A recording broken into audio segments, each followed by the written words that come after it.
Bonjour à toutes et à tous, merci d'être à notre écoute. Nous avons le plaisir de recevoir aujourd'hui dans l'invité du jour de ce vendredi 20 mai, Antoine Gilles, président du mouvement des citoyens français de Nouvelle-Calédonie et candidat aux législatives dans la première circonscription. Antoine Gilles, bonjour. Bonjour, merci de m'avoir invité. Bienvenue dans cette émission. Alors avant d'aborder les raisons de cet engagement aux législatives, présentez-nous votre mouvement. Depuis quand existe-t-il et pour quelles raisons ? Alors, avant de parler du mouvement, puisque le mouvement est issu d'une démarche qui a déjà créé une association, qui est l'association ACF, Association des citoyens français de Nouvelle-Calédonie, dont le but était effectivement d'engager des actions sur le domaine judiciaire pour que le gel électoral, qui a été décidé depuis déjà très longtemps, depuis plus de 20 ans, puisse être levé.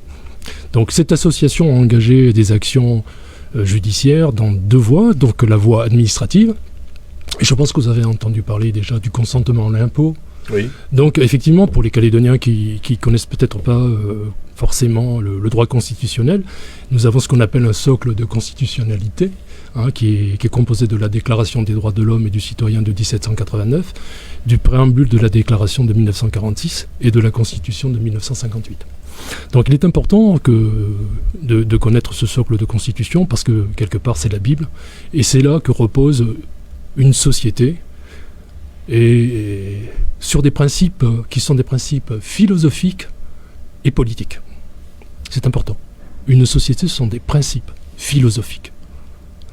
On l'oublie souvent. Donc dans la Déclaration des droits de l'homme et des citoyens, il y a un article qui est très, très important, c'est l'article 14 sur lequel on fonde notre action, qui est celui du consentement à l'impôt.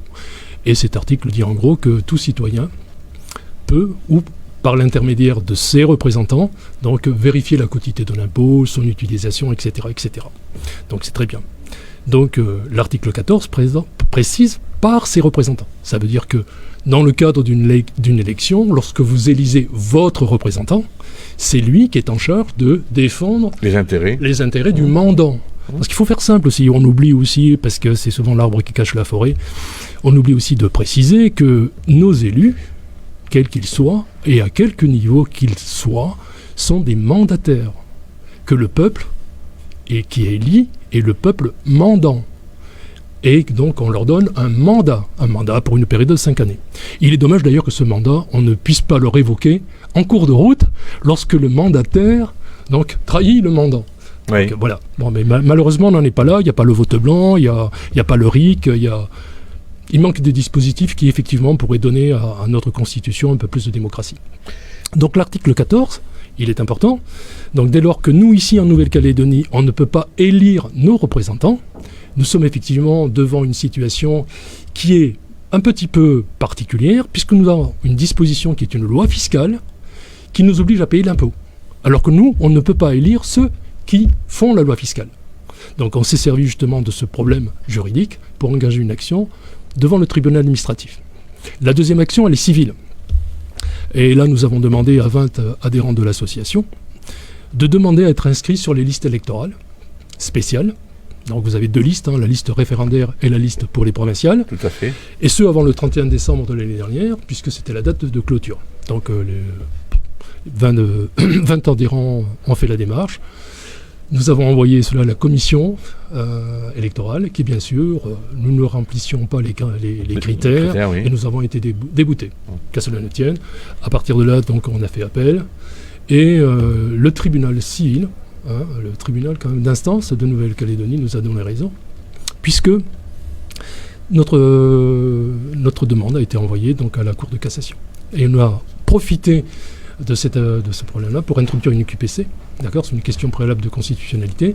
Et pour l'instant, nos deux actions, tant administratives que civiles, pour l'instant, elles sont dans les mains de la Chambre criminelle d'un côté, Chambre de la Cour de cassation pour la partie civile, et puis la Chambre d'appel administrative. Vous avez aussi effectué une démarche auprès au niveau de l'Europe ? Non, alors non, c'est intéressant. La question est intéressante. Je vous la pose parce que vous savez qu'il y a d'autres associations qui, donc, par rapport au dégel du corps électoral, parce que leur tourne, Antoine Gilles, ont également fait des démarches dans ce sens. Oui, tout à fait. Mais en fait, Nous voulons atteindre le même objectif, mais donc avec des actions différentes, puisque l'association Un cœur, une voix donc, engage auprès de la Cour de justice européenne, oui. Donc, une action qui est fondée sur le droit de vote, en fait sur l'article 3 de la Constitution, et nous on était parti au départ sur l'article 14 de la Constitution. Donc pourquoi se priver quand on a un fusil de 2 cartouches d'une cartouche? Les choses sont dites. Voilà. Alors quelles sont maintenant les raisons qui vous ont poussé à vous présenter? C'est ce que vous venez d'évoquer, ou y a-t-il d'autres arguments à présenter à nos auditeurs? C'est-à-dire que de l'association a été créé le mouvement. Pourquoi? Parce que personne ne voulait nous entendre. On était blacklistés, quoi. Donc on était vraiment candidat des exclus, mais en plus candidat muet, quoi. On ne voulait pas nous entendre. Donc il est important de rappeler que, et je vous remercie de nous donner la parole, que nous avons quand même, par notre obstination, certains nous traitent de fous furieux, parce qu'on veut ruiner le pays. C'est vrai que les 40 000 exclus représentent 80% des recettes fiscales de la province sud. Et moi je dis aux Calédoniens, si ces 80% de résidents calédoniens quittaient la Calédonie maintenant, tout de suite, dans quel état seriez-vous? Dans quelle situation économique vous trouveriez-vous? Je pose la question. D'accord? Et puis, il est important de souligner notre victoire politique, parce que nous avons gagné. Si par notre obstination nous en sommes arrivés là, c'est-à-dire que notre démarche soit entendue par le ministre de l'Outre-mer qui dans son fascicule sur les conséquences du oui et du non, page 45, petit paragraphe écrit par le MOM, dit qu'effectivement notre situation ne peut pas perdurer et que sur le fond il y a une opposition entre l'article 14 de la Déclaration des droits de l'homme et du citoyen et la loi fiscale du pays. Donc on n'est pas là pour ruiner le pays, c'est le seul levier que nous avons pour dire aux gens... Pour faire entendre. Voilà. Soit vous prenez en considération notre demande, soit si la justice se tranche, voilà l'épée de Damoclès que vous avez sur la tête. C'est ça qui est important. Et c'est ça que les Calédoniens doivent comprendre.